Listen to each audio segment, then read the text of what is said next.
Bravo, bravo!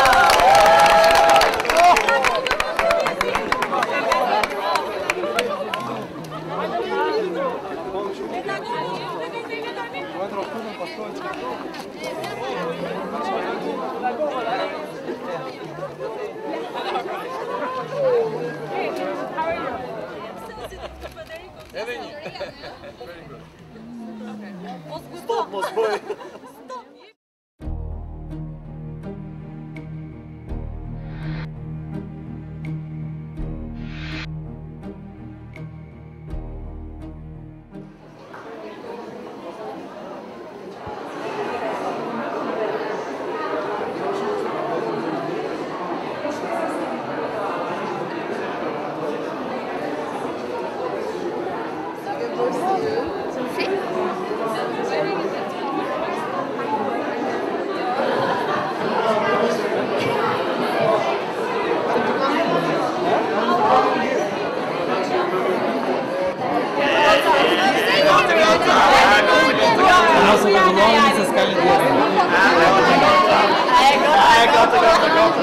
Gata, soltare.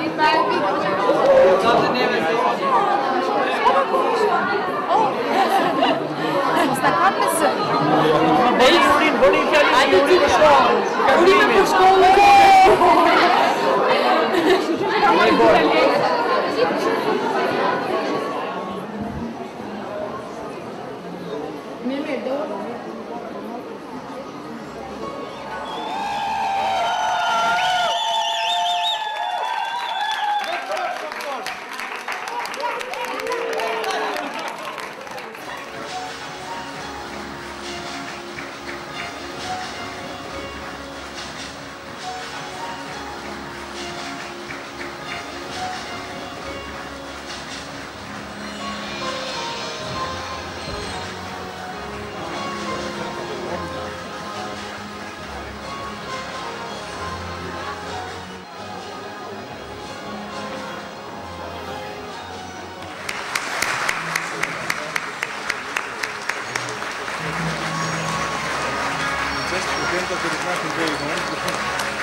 Thank you.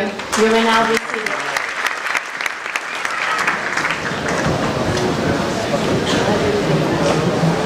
Our first speaker tonight is the rector of UNYT.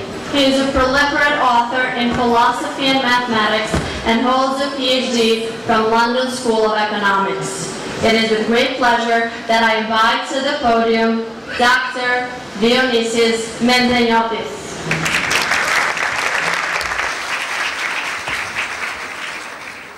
Thank you.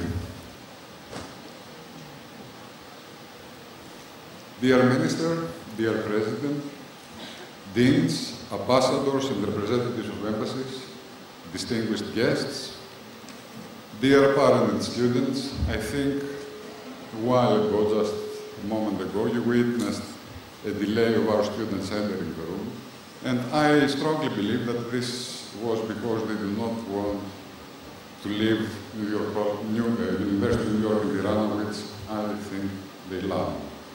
But we'll find other ways to keep you here, guys. Well, we live in a very fast-changing world, and to tell you the truth, I cannot read what I've written because I'm a different person. We're talking about fast changes here. As for you, you are graduating in a time of global crisis. Most people will tell you that this is a financial crisis. However, to me, it is a crisis of culture, a deficit of being together in this world, a lack of trust, a lack of what the ancient Greeks called koinonia, and this is poorly translated as society. Something for most postmodern writers does not exist. There is no such thing as society, they say. It is one of the results of the so-called Western rationality, a rationality which somewhere in its way taught the wrong term, devalued society as koinonia, and promoted a kind of fragmented, individualized, as they say, as they call it, rationality, which is a kind of a logistic reckoning. The rationality of being alone in the world. It is a kind of severe splitting between them and us. European Union, despite its rhetoric about social cohesion, somehow formally talks about being a union, but it suffers from an inherent and painful fragmentation. Globalization, on the other hand, more than ever needs nations, and put aside these global results, otherwise the bets on the different currencies, which make billions for some, few some, would not work. In a state of splitting and mistrust, conspiracy theories and paranoia reign. We are paranoid when we constantly seek to uncover the secret meaning behind anybody's words. He spoke highly of me. Why he did that? Would you trust some guy, say, in the library to keep your things for you? And how would you respond to this guy? Would you trust this guy? The other is always a potential danger. It should not be trusted. Phonos, the ancient Greek word for hate, is a priority. In a state of phonos, we are not really interested to win. We are mainly interested for the others to lose. The others, as I said, are dangerous and they conspire against us. They deserve to lose. Don't trust anybody. However, this way, everyday life would be unbearably complicated if we constantly expected attacks, lies, frauds, stealing, killing, etc. from those we approach, instead of trusting each other in our transactions. According to the psychologist Erik Erikson, basic trust is placed at the primal stage of his developmental scheme. Trust generates more trust. In our everyday life, we must unlearn, we must overcome our distrust and learn to trust people.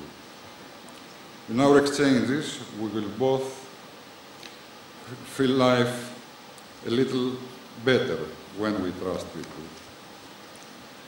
We have to learn, as Martin Luther has formulated it, that we are the daily bread in each other's life. We have to learn to live together, building trust. It is not a categorical imperative. It is not a statement of ethics. It is a conditio sine qua non for our future existence.